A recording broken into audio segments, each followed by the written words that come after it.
must a child look up to see the filthy five? The answer, my friend, is blowing in the wind. I'm here because I believe in clean energy. I think it's important to teach our children that clean energy is important, and we have to think about the future and all the decisions we make. It's just truly a national treasure that should be protected. And I do believe in green energy and wind power, but not in this particular area. I think it would be a terrible misjustice. You know, we're not against alternative energy or wind power. We're against the industrialization of Nantucket Sound. You know, the proponents or the developer hasn't been able to tell us at all what the electric rates will be.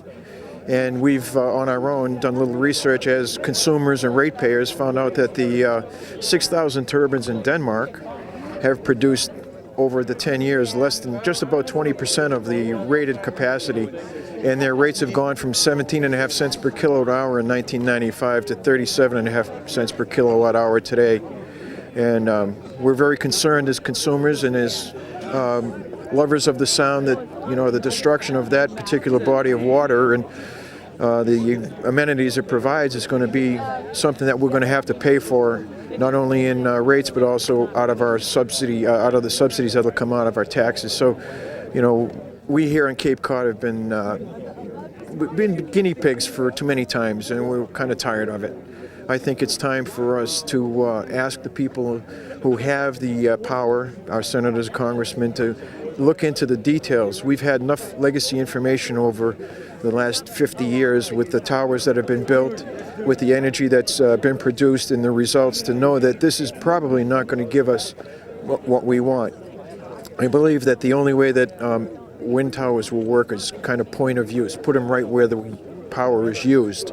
The utility grades, the utility scale energy thing does not work on the grid. The grid's a finely tuned instrument. My family has a summer house that we frequent now, and it is located with a view of one of the wind farms.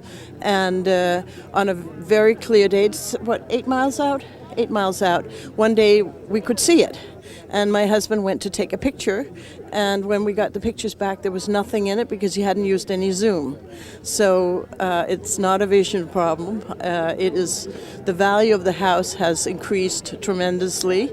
As a matter of fact, it used to be a house where we knew where the key was and we could go whenever we wanted. It is now one where we try to have somebody in it every single week. If the family can't do it, it's rented out, and it's spoken for very much, and the price of the property has just skyrocketed. The energy bills in Denmark are much higher than here because of the taxes, but it's not because of the cost. Absolutely. The energy bills are really not directly comparable because there's about a 60% tax on electricity, the purpose of which is to get you to use less electricity so Denmark can import less oil, and Denmark no longer imports oil. Or gas. Or natural gas. Yes, they are completely self-sufficient. I can't imagine directly experiencing Nantucket Sound and still allowing an industrial scale power plant to be built in the Sound. The local community is out here in opposition to Cape Wind in its location in Horseshoe Shoal because of the conflicts to fishermen, because of the issues for the tribes, because of public safety issues, and the local community wants to protect Nantucket Sound from any kind of inappropriate development. There's a 9-year record. And the federal and state environmental reviews document that Cape Wind will contribute to enhancing the land, the air, and the water on the Cape and Islands. And at the same time, it will create hundreds of new jobs. It will keep us in the race for global leadership in offshore wind, and it will also help us break our addiction on foreign energy.